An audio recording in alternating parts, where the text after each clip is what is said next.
उत्तर प्रदेश की नगीना सीट से सांसद चंद्रशेखर आजाद का लोकसभा में दिया गया भाषण सोशल मीडिया पर जबरदस्त वायरल है। उन्होंने अपने इस भाषण के दौरान कई ऐसे मुद्दों को उठा दिया जिन पर अब तक कोई बात करने को तैयार नहीं था। चंद्रशेखर आजाद ने क्या मांगे उठाई, आप भी सुनिए। माननीय सभापति जी, जय भीम। महामहिम राष्ट्रपति जी के अभिभाषण पर धन्यवाद प्रस्ताव पर बोलने को आपने मुझे अवसर दिया, इसके लिए मैं आपका आभारी हूँ। सभापति महोदय, सर्वप्रथम मैं बहुजन समाज में जन्मे सभी संतों, गुरुओं, महान पुरुषों को नमन करता हूँ, जिनमें महात्मा ज्योतिबा फूले, डॉक्टर बाबा साहब अम्बेडकर और मान्यवर काशीराम साहब को मैं याद भी करता हूँ आज के दिन पर।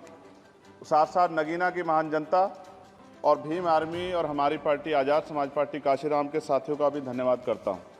इसके बाद अपने कुल गुरु जगत गुरु सदगुरु रविदास जी महाराज को भी मैं नमन करता हूँ, जिन्होंने दुनिया को लगभग 600 साल पहले बेगमपुरा शहर के रूप में दुनिया का सबसे महान लोकतांत्रिक दर्शन दिया। अध्यक्ष महोदय, माननीय सभापति जी, 14 अगस्त 1947 को ये देश अंग्रेजों के अधीन था। 15 अगस्त 1947 को हम लोग आज़ाद हुए। 16 अगस्त 1947 को देश आज़ादी में था, लेकिन धन धरती राजपाट में बंटवारा नहीं हुआ।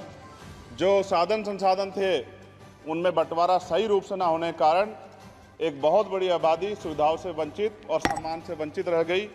उनको सम्मान देने के लिए और अंतिम व्यक्ति तक सुविधाएं पहुंचे, इसके लिए लोकतंत्र की व्यवस्था हुई।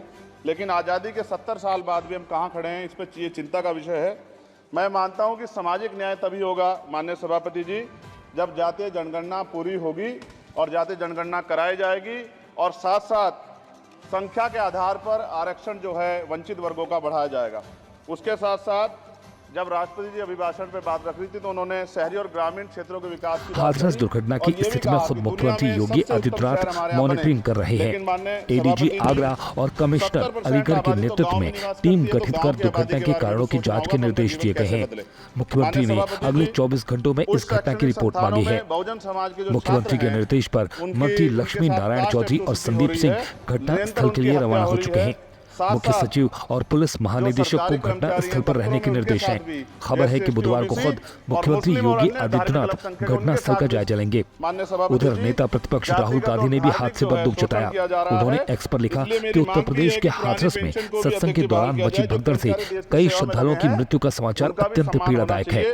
साथ साथ सभापति जी, भाजपा ने चुनावी लाभ के लिए सबका साथ सबका विकास के नारे दिए जो खोखले हैं, क्योंकि 10 साल में दलित, पिछड़े, आदिवासी, मुस्लिम और अन्य धार्मिक अल्पसंख्यक के जो अत्याचार हुए हैं वो किससे छिपे हुए नहीं हैं। ये गलत है, ये बंद होना चाहिए।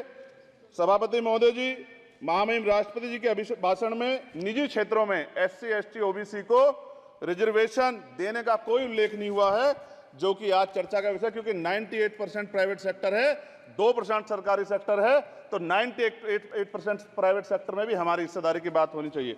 माननीय सभापति जी, आशा कार्यकर्ताओं, आंगनबाड़ी वर्करों, भोजन माताओं के वेतन वृद्धि पे भी कोई उल्लेख नहीं हुआ है, वो भी अभी नंगे, उन पर भी सोचना पड़ेगा।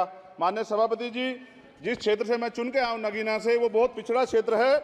उस क्षेत्र में कोई विशेष आर्थिक पैकेज नहीं दिया गया, रोजगार की सेवाएं नहीं है, नौजवान पलायन करता है। IIT, IIM, एम्स, केंद्रीय विद्यालय आदि शिक्षा में और चिकित्सा संस्थानों की स्थापना होनी चाहिए, जो कि नहीं है। और माननीय सभापति जी, मानसून सत्र आ गया है, मेरा क्षेत्र बाढ़ से बहुत प्रभावित है, इसलिए मैं आपसे आग्रह करूंगा कि वहां के लोगों को बाढ़ से निजात दिलाई जाए।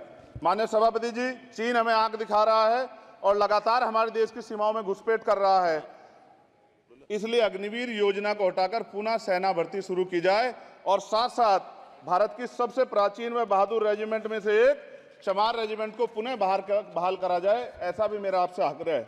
माननीय सभापति जी, पिछले सारे प्रधानमंत्रियों ने मिलकर जितना कर्ज लिया है उससे दुगना कर्ज हमारे वर्तमान के प्रधानमंत्री जी ने लिया है। किसान अगर अपना कर्ज माफ कराने के लिए जाता है तो लाठी झेलनी पड़ती है, जबकि सरकार ने धन्ना सेठों का 15 लाख करोड़ रुपया माफ किया है। इस ओर हमें ध्यान देना पड़ेगा, हमारी आने वाली पीढ़ियों को ये कर्ज चुकाना पड़ेगा। माननीय सभापति महोदय जी, किसानों को MSP की लीगल गारंटी तथा किसानों का कर्ज माफ होना चाहिए।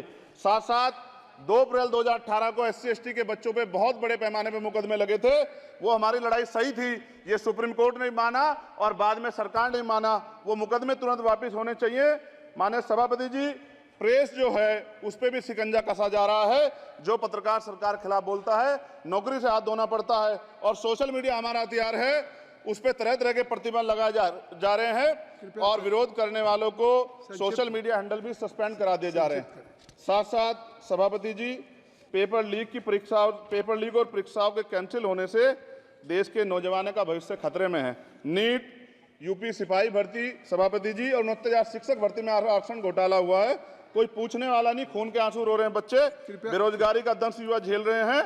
इसलिए मेरा आग्रह है कि युवाओं के लिए कृपया समाप्त करें चंद्रशेखर। माननीय सभापति जी, मैं पहली बार बोल रहा हूं, आप कहेंगे मैं बैठ जाऊंगा, मैं आपकी बात, मैं संवैधानिक मर्यादा का पालन करूंगा, मगर हम तो माननीय सभापति जी सुन ही रहे हैं। आप बोलिए, 1 मिनट। धन्यवाद। एक मिनट और बोलिए। अध्यक्ष सभापति जी, नारी सम्मान की बात करने वाली सरकार, हमने मणिपुर देखा सर, हमने पहलवान बेटियों का हर्ष देखा सर, और हमने सर हाथरस की बेटी का हर्ष देखा सर, और हाथरस के परिवार को जो वादा किया था सरकार ने वो भी पूरा नहीं किया। और महिलाओं में भी, स्पेशली दलित, पिछड़े और मुस्लिम वर्ग की, आदिवासी वर्ग की महिलाओं के साथ आज भी एनसीआरबी का डाटा कहता है सर जो जुल्म हो रहा है वो सहनीय नहीं है सर। साथ साथ कोविड में तैरती, हमने कोविड में बहुत सुना सर, कोविड में तैरती लाशें भी गंगा में हमने देखी है सर, और मजदूरों का हाल भी हमने देखा है। सभापति जी, बस सब समाप्त कर रहा हूं। नोटबंदी पे छोटे मझले उद्योग की जो कमर टूटी वो भी हमने देखी है। सभापति जी, शैक्षणिक संस्थानों, विश्वविद्यालयों में, चिकित्सा संस्थानों में ओबीसी एसटी के योग्य अभ्यर्थी को एनएफएस करके जिस तरह निकाला जा रहा, लेटरल एंट्री करके जिस तरह हमारे रास्ते बंद किए जा रहे, ये भी हम देख रहे हैं सभापति जी। साथ साथ मेरा ये कहना है सर, ये सबका इशू है कि प्राइवेट कर्मचारी सर और सरकारी भी कई जगह पे 8 से ज्यादा घंटों से काम करते हैं, और उनको जो सर उचित वेतन भी नहीं मिलता, तो न्यूनतम वेतन 20,000 रुपए तय हो और 24 घंटे की ड्यूटी। उदाहरण के तौर पे यूपी पुलिस सर बहुत पूरा काम करते हैं वो लोग, वो राज्य के विषय हैं। आप सर मैं आपके राज्य सरकार के लिए भी आपके संज्ञान में डाल रहा हूँ विषय सर। पुलिस सब जगह है सर, लेकिन सवाल ये है सर, बहुत पसीना बातें हैं, 8 घंटे की ड्यूटी और वेतन विसंगति, वोटर स्कीम से उनको जो बाहर किया जाए। माननीय सभापति जी, 1 मिनट चाहिए सभापति जी। राष्ट्रपति जी ने धर्म के बारे में बात की थी, राम मंदिर से पहले हमारे गुरुघर तुगलकाबाद का फैसला आया था राष्ट्रपति जी, वो सभापति जी अभी तक दिल्ली में स्थित सदगुरु रविदास जी महाराज का गुरुघर नहीं बना। साथ साथ सभापति जी, अपनी बात को खत्म करते हुए मैं आपसे कहना चाहता हूं कि जितना देश दूसरों का है सर, इतना हमारा भी है। हम मरने के लिए पैदा नहीं हुए, जो चाहता है हमारी हत्या कर देता है। मूछे रखने पे, घोड़ी पे बैठने पे, मटकी छूने पे हमारी हत्या हो रही है। क्या बदला है सर 70 साल बाद भी?